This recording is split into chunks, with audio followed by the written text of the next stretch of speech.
Guys ভাত খাওয়ার আগে একটু ফুচকা খেয়ে নিচ্ছি, কারণ এখন সবাই ভর্তি।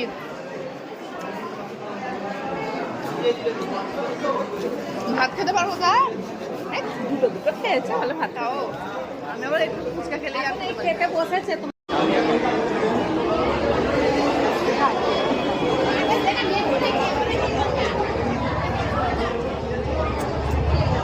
গাইস এখন 1 ঘন্টা দাঁড়াতে হবে, তারপরে কিছু খেতে পারবো।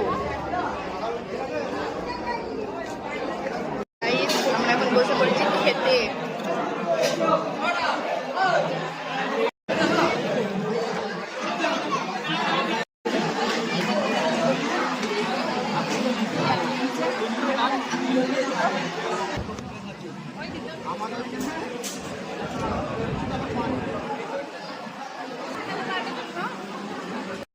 তো গাইস কী কী খাইয়েছে আর বললাম না, তোমরা তো সব দেখতেই পেলে। আর যেমন খাওয়া দাওয়ার শেষে একটা করে আইসক্রিম দেয়, তো আইসক্রিমটা দিয়ে দেয়, আর আইসক্রিমটা খেয়ে ভিডিওটা এন্ড করলাম। টাটা।